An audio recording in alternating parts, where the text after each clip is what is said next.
After many videos and many travels, it's time for a van tour.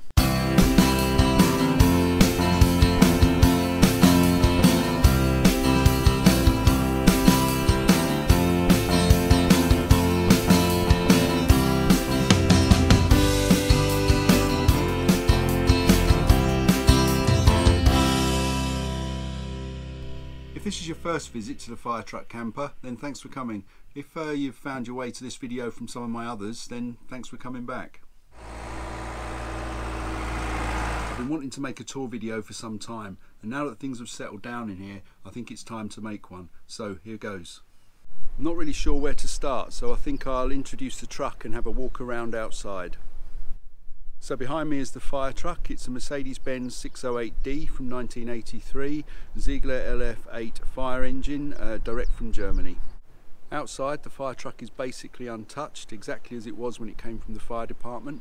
I wanted to keep it as authentic as possible while making it road legal for the UK and the rest of Europe. The only thing that I really had to change were the blue caps on the top. I've changed those for some orange ones. I wanted to keep the roller shutters. These are secured now with cables. It wasn't possible to replace the handles with locking units. No matter what anyone says, these are securely fixed inside the shutters and pretty much inaccessible.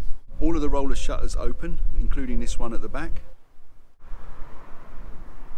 I've recently removed the 4 wooden ladders from the roof as they got completely waterlogged. They probably weighed, I don't know, 150 kilos, so that's too much weight on the roof.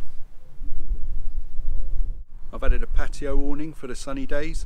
It also works quite well in the rain, but it is quite high up and the rain does tend to blow in. I've got a side panel for the awning as well, but I've yet to use that. I wanted to point out the diesel heater. This one's fitted on the underside of the truck, securely bracketed to the chassis, and you can see the exhaust there. More on that when we get inside. The large searchlight behind me does work, but I can never remember how to switch that on. I think there's some kind of dark art to that. Inside the cab, everything is as it was when it was in service, all really authentic and in really good condition. No need to repair or repaint anything. I've also got the fireman's logbook here as well, just in case. The driver's seat is original with the two 12-volt batteries beneath. Behind the seat is the electrical installation with the mains hookup and 10-amp mains battery charger. There's also a 15-amp DC to DC battery charger. This charges the 12-volt living batteries from the 24-volt vehicle batteries when the engine's running. It's similar to a split charge system, but it converts the 24-volt vehicle electrics to 12 volts to charge the batteries. There's also a Victron 7515 Bluetooth solar controller. There are 200 watts of solar on the roof, and that is connected directly to the 12-volt battery bank. There's also a small fuse box, bus bar system, which distributes the power around the truck, along with a USB charger and a 12-volt socket. Over there in the passenger seat is all original, but I have added 2 3.5 metre seat belts because the fire truck had no seat belts. In the cab section, the flooring and headlining are all original. I made this dividing wall you can see down here behind me out of some of the original material that I salvaged from the fire truck. The shelf behind me holds my modified 80s tape player. I use that to play music through from my iPad or my tablet, and that runs off of the 12 volts. With this being a fire engine, we've got to have some kind of big fire extinguisher installed, so I've got one in the front and a smaller one in the back. Under the passenger seat there are 2 wooden boxes. Each one has a 100 amp hour gel battery that provides plenty of power for the living areas. And just here you can see my German military shovel and some umbrellas and an axe. We're in the main living area now, and this is a left-hand drive truck. I decided to make the camping door on the right side of the vehicle, so we fit in with all of the European trucks. The door that the table fixes to on the opposite side of the truck can also be opened, but in practice we never really do that. Just inside the door is this plywood storage box with lots of kitchen things and pots and pans. On top of that is a 1970s Canadian snap-on tool chest, which I bought for £20. I took the drawers out, cleaned it up and fixed it to the top of the plywood box. That is known as the pantry and stores lots of things such as food and odds and ends. The snap-on toolbox can be closed securely when travelling, stop things rattling around. This is the dining area, and this is a VW-T5 rock and roll bed that converts into a double bed. And over this side I've used the fireman seats to create 2 more seats at the table, and I've used the backrest too. Under the bed there's a lot of free storage space and room for my Frontier stove and fuel. The table is a simple plywood construction with a 70s caravan leg. It's easy to remove when you need to convert this area for sleeping. The headlining in this area of the truck is all original. I've made some curtains for this section of the truck. They're thermal lined blackout curtains.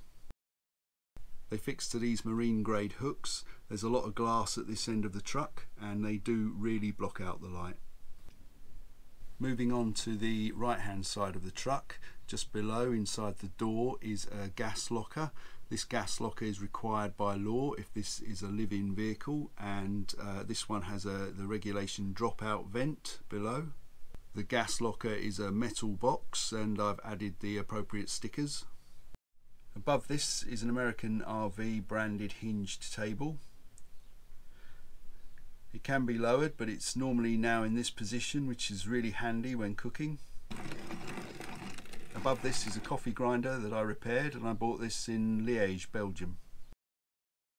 I found this light and all of the other ones in the truck at French Brocante markets. This one behind me is a sewing machine lamp.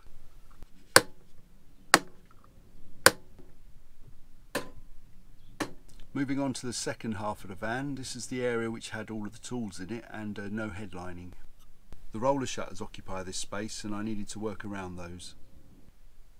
You can probably see around the truck that there are no high level cupboards. I couldn't actually fix anything to the ceiling, so everything is either on the wall or the floor. This is the kitchen unit. It's got a SMEV hob and a SMEV sink with a drainer, which is really useful. There's a homemade copper tap and some very simple plumbing. I wanted simple plumbing. There's no need to complicate things. This is just simple cold running water from a 25 litre jerry can below the sink. The fridge is the very common Waco unit, 12 volts or mains. This one's wired for both and can keep things cold while we're driving. And underneath the cooker there are a couple of large shelves, mostly kitchen things, pots and pans and some food. 2 of my favourite things are the orange kettle and my ridge monkey. I hang my bananas and other fruit up here on these hooks, and this roller shutter over here can be opened up on sunny days for some inside-outside cooking. On this side of the truck behind me there is a small shelf above the bed. It serves 2 purposes. It's a storage shelf and it's also structural, supporting this dividing wall behind me.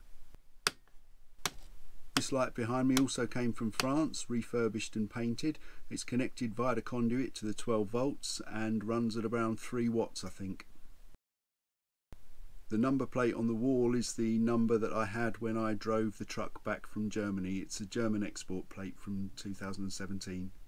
The toilet area is here behind me. It's more than a luxury in a van like this. The area is also really great for storing wet clothes and shoes, anything that needs hanging up. There always seems to be something hanging up in here, and it's also the location for the tank for the diesel heater. The diesel tank itself, I use red diesel and it has a standpipe, so there's absolutely no chance of it leaking at all. The diesel heater control panel is just down here, and the only hot air duct into the truck is just here as well. I added an isolator switch for the diesel heater so I can disable it completely once it's shut down. On standby the diesel heater does draw some power. It's not a lot, but I'd rather have it completely disabled if I leave the truck unattended. Now onto the bedroom area. This is a permanent double bed with a 5-inch memory foam mattress. I tend to use duvets and pillows in here, but I do have some sleeping bags for overnight trips and if it gets particularly cold. And in this area there's nothing attached to the ceiling. This is the area occupied by the roller shutters. On this wall is a small bookshelf made out of pallet wood. This is where I keep some maps and other reading material. This changes quite frequently. There are 2 lights in this area, both French refurbished lamps with 3 watt LEDs. The cable between them runs through this copper pipe, which also doubles as a handy curtain rail for this vintage curtain. On this side there's the light switch, and below that there's a mains socket with USB charging, which is connected to the mains hookup. I might connect this up to a small inverter, but I can't really think when I might use that, as I can charge everything from 12 volts anyway. This shelf above the foot of the bed originally supported the fire hose box and some other machinery. I decided to leave that exactly where it was. The storage boxes you can see behind me were made out of the original hose reel storage boxes. I took the hose reel box apart and made this 5-hopper storage box to fit on the shelf. The aluminium storage box over my shoulder was originally further forward in the cab of the fire truck. I've just moved it here, and more storage and something that's actually original to the truck. One of the things I really liked from the fire truck was this original first aid kit.